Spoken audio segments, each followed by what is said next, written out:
আসসালামু আলাইকুম গাইস, কি অবস্থা সবার? আশা করি সবাই আল্লাহ তাআলার রহমতে ভালো আছেন। তো আজকে আমরা খুব স্পেশাল একটি ভিডিও নিয়ে আপনাদের মাঝে হাজির হয়েছি, যেখানে ডাক্তার জাকির নায়েক একটি ভিন্ন ধর্মীয় একজন ব্যক্তি তাকে খুব কঠোরভাবে কয়েকটি প্রশ্ন করেন। প্রশ্নগুলো খুবই ইতিবাচক। যে আমরা আপনাকে মূলত টাইটেলটা দেখে আপনাদেরকে বোঝাচ্ছি আসলে এখানে কি উল্লেখ ছিল। সেখানে উল্লেখ ছিল আপনার সূরা ইখলাসের কথা ভগবত গীতা থেকে বের করে ডাইরেক্টলি উত্তর দিয়েছেন ডাক্তার জাকির নায়েক। তো যে আপনার যে হিন্দু বাইটি অথবা যে ভিন্ন ধর্মী বাইটির যে তার প্রশ্ন ছিল যে পৃথিবীতে কী জন্য আপনার যে মা আদম এবং মা হাওয়া তাদেরকে কেন সৃষ্টি করা হয়েছিল এবং কেন মানুষকে সৃষ্টি করা হয়েছিল। দ্বিতীয় প্রশ্ন ছিল তার যে অবশ্য যদিও সবারই কোনো না কোনো জন্মসূত্রে অর্থাৎ কারণাকার সৃষ্টি আছে, যেমন সে ব্যক্তি উদাহরণস্বরূপ এরকমভাবে দিয়েছিল যে ধরেন যে ভগবান, গীতা, তারপরে যে আরও বিভিন্ন ধর্মীয় যাদের ধর্ম পলায়ন করে মান্য করে, সেই ধর্ম অনুযায়ী অবশ্য সবাই তো কেউ না কেউ, সবাই তো কারো না কারো, যেমন ধরেন হিন্দু ধর্মীয় যে গীতা আছে, তারপরে হিন্দু ধর্মীয় গীতাকে তারা অনেক কিছু ভাবে যে তাদের সৃষ্টিকর্তা। তারপরে আরও খ্রিস্টানরা যেমন গড এরকম বলে। তো সেই পর্যবেক্ষণে সে বলল যে সবাই যেহেতু কোনো না কোনো সৃষ্টি আছে, তাহলে তাদের সৃষ্টি সম্পর্কে কী, আরেকটি প্রশ্ন, আরও অনেক রকম কথাবার্তা বলেন। তো অবশ্য আমরা আসলে মূল ভিডিও টপিকে চলে যাই। টপিকে গেলে আসলে দেখতে পারবো যে ছেলেটি কীরকম মন্তব্য করেছিল এবং ডাক্তার জাকির নায়েক কীভাবে সেই উত্তরটি দিয়েছিল। ওকে, আমার নাম রামকৃষ্ণ, আমি ফিজিওথেরাপি ছাত্র। আমার প্রশ্ন হলো, আল্লাহর আদম হাওয়াকে সৃষ্টি করার কি প্রয়োজন ছিল, অথবা এই বিশ্ব জগৎ এগুলো সৃষ্টি করে কি উপকার পাবেন? আমার দ্বিতীয় প্রশ্ন হলো, সবকিছুই কেউ সৃষ্টি করেছে, তাহলে ঈশ্বর তাকেও অবশ্যই কেউ সৃষ্টি করেছে। আল্লাহ শব্দটার অর্থ কি? ভাই, তিনটা প্রশ্ন করেছেন। প্রথম প্রশ্নটা, আল্লাহ কেন আদম হাওয়াকে সৃষ্টি করলেন, এই সৃষ্টি করার কারণটা কি? বিশ্বজগৎ সৃষ্টির কারণ কি? আল্লাহ সৃষ্টি করেছেন আদম আর হাওয়াকে, তারা দুজনে শান্তিতে থাকুন, যাতে করে মানুষ জাতি আসতে পারে। তারা আমাদের সবার পূর্বপুরুষ। পবিত্র কোরআনে সূরা হুজুরাতের 13 নম্বর আয়াতে উল্লেখ করা হয়েছে, ইয়া আইয়ুহান নাসু ইন্না খালাকনাকুম মিন যাকরিন ওয়া উনসা ওয়া জাআলনাকুম শুউবান ওয়া কাবাইলা লিতাআরাফু ইন্না আক্রামাকুম ইনদাল্লাহি আতকাকুম ইন্নাল্লাহা আলিমুন খাবীর। হে মানুষ জাতি, আমি তোমাদের সৃষ্টি করেছি এক পুরুষ ও এক নারী হতে, আর তোমাদের বিভক্ত করেছি বিভিন্ন জাতি আর গোত্রে, যেন তোমরা অন্যের সাথে পরিচিত হতে পারো। এই জন্য নয় যে অন্যকে ঘৃণা করবে। আর আল্লাহর কাছে অধিক মর্যাদা সম্পন্ন সেই ব্যক্তি যার আছে তাকওয়া। আল্লাহ যেটার মাধ্যমে মানুষের বিচার করেন, টাকা পয়সা নয়, গায়ের রং নয়, জাতি বা গোত্র নয়, ধর্মমত নয়, সেটা হলো তাকওয়া। সেটা হলো আল্লাহকে মানা, ন্যায় পরায়ণতা, ধার্মিকতা। তাহলে আদম আর হাওয়া আলাইহিস সালাম তারা আমাদের সবার পূর্বপুরুষ। আপনারও পূর্বপুরুষ, আমারও পূর্বপুরুষ, সব মানুষের। সেজন্য আপনাকে ভাই বলে ডেকেছি। ভাই, সব মানুষ ভাই ভাই। আল্লাহ বলেছেন, ইয়া আইয়ুহান নাস, হে মানুষ জাতি। আর পবিত্র কোরআনে সূরা ইসরার 70 নম্বর আয়াতে উল্লেখ করা হয়েছে, ওয়া লাকাদ কাররামনা বানি আদামা। আল্লাহ তাআলা মর্যাদা দিয়েছেন সব আদম সন্তানকেই। হোক আপনি জন্ম নেন ইন্ডিয়ায়, আমেরিকায়, ইংল্যান্ডে, জন্মান কোনো হিন্দু পরিবারে বা মুসলিম পরিবারে বা খ্রিস্টান পরিবারে, আল্লাহ বলেছেন তিনি সব মানুষকে মর্যাদা দিয়েছেন। মানুষে জন্মালে আল্লাহ তাকে মর্যাদা দেবেন। সে হোক আপনার নাম জাকির, আব্দুল্লাহ, রামু, শঙ্কর, মানুষে জন্মালে আল্লাহ মর্যাদা দেবেন। আপনার প্রশ্নতে আসি, কেন আল্লাহ তাআলা মানুষ সৃষ্টি করলেন? আল্লাহ মানুষ সৃষ্টি করেছেন কারণ আল্লাহ বলেছেন মানুষ হলো আল্লাহ সৃষ্টির মধ্যে সেরা। আল্লাহ তাআলা অন্য যা কিছু সৃষ্টি করেছেন তা আল্লাহকে মানে। ফেরেশতা সৃষ্টি করেছেন, আল্লাহ যে আদেশই দেন ফেরেশতাগণ সে আদেশ পালন করেন, তাদের নিজস্ব ইচ্ছা নেই। মানুষ হলো আল্লাহ তাআলার এমন এক সৃষ্টি যার নিজের ইচ্ছা আছে। আমরা তার কথা মানতেও পারি, নাও মানতে পারি। তাই আল্লাহ আমাদের সৃষ্টি করেছেন, আমরা হলাম তার সৃষ্টির সেরা, আশরাফুল মাখলুকাত। তবে আমরা আল্লাহ তাআলার কথা মানতে পারি, নাও মানতে পারি। যদি আল্লাহর আদেশ মানেন তাহলে জান্নাতে যেতে পারবেন, তাহলে বেহেশতে যাবেন, স্বর্গে যেতে পারবেন। যদি আদেশ না মানেন তাহলে জাহান্নামে যাবেন, দোজখে যাবেন। তাহলে এই জীবনটা পরকালের জন্য পরীক্ষা। পবিত্র কোরআনের সূরা মুলকে 2 নম্বর আয়াতে উল্লেখ করা হয়েছে, আল্লাযী খালাকাল মাউতা ওয়া হায়াতা। আল্লাহ তাআলা সৃষ্টি করেছেন জীবন ও মৃত্যু তোমাদের পরীক্ষা করার জন্য। তাহলে এই জীবনটা হলো পরকালের জন্য পরীক্ষা। তাহলে আল্লাহ মানুষ সৃষ্টি করেছেন। আর আল্লাহ বলেছেন সূরা জারিয়াতের 56 নম্বর আয়াতে উল্লেখ করা হয়েছে, ওয়ামা খালাকতুল জিন্না ওয়াল ইনসা ইল্লা লিয়াবুদুন, আমি সৃষ্টি করেছি জিন ও মানুষকে যেন তারা আমার ইবাদত করে। তাই আমাদের উচিত আল্লাহ তাআলার আদেশ নিষেধগুলো মেনে চলা। তাহলে আমরা আল্লাহ সুবহানাহু ওয়া তাআলার অন্যরকম সৃষ্টি যার নিজস্ব ইচ্ছা আছে, আমরা আল্লাহ তাআলার আদেশ মানতে পারি আবার নাও মানতে পারি।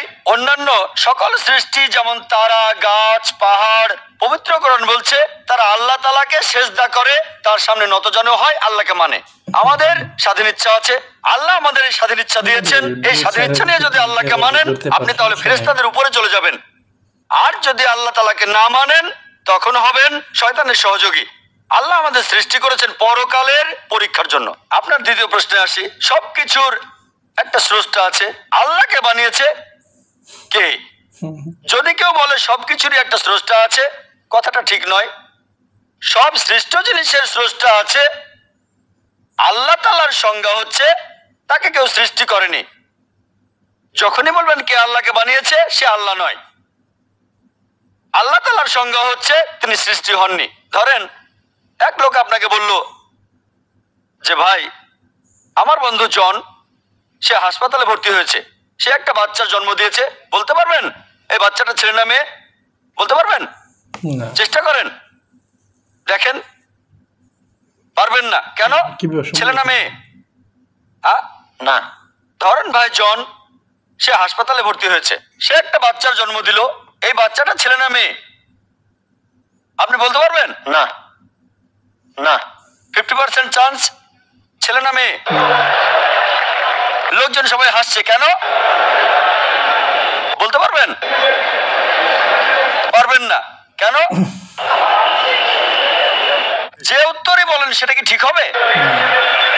চেষ্টা করে দেখেন, যে বাচ্চাটা জন্মালো সে কি ছেলে না মেয়ে? চেষ্টা করেন। মেয়ে। মেয়ে। ভাই পুরুষ লোক কি বাচ্চার জন্ম দিতে পারে? এখানে আপনি ভুল করেছেন। একইভাবে ভুল করেছেন যখন বললেন কে আল্লাহকে বানিয়েছে। পুরুষ লোক কোনো বাচ্চার জন্ম দিতে পারে না, তাহলে তো মেয়ে বা ছেলে হওয়ার প্রশ্নই আসে না। এখন কি আপনি বুঝতে পেরেছেন?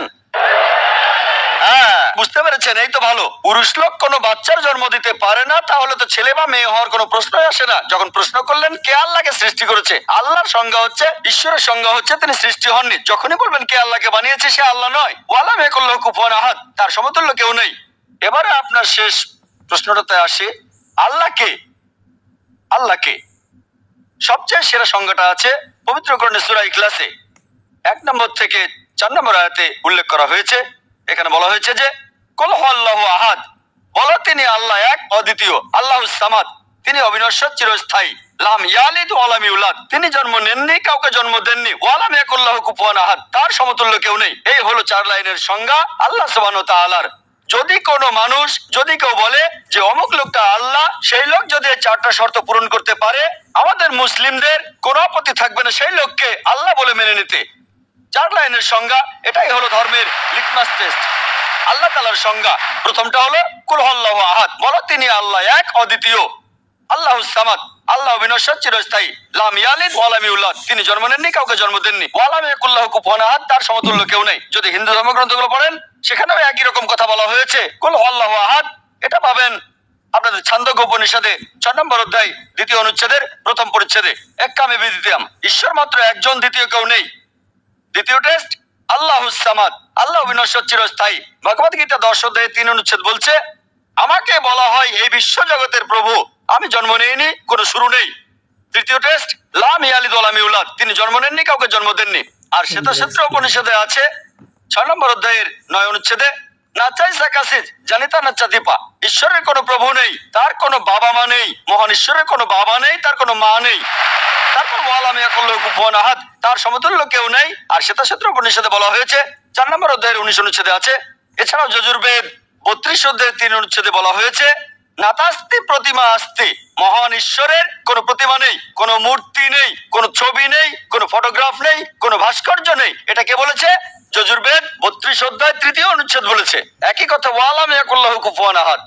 যদি কেউ বলে যে অমুক লোকটা হচ্ছে আল্লাহ, যদি সেই লোক এই 4টা শর্ত পূরণ করে, আমরা মুসলিমরা কোনো রকম আপত্তি ছাড়াই সেই লোককে আল্লাহ বলে মেনে নেব।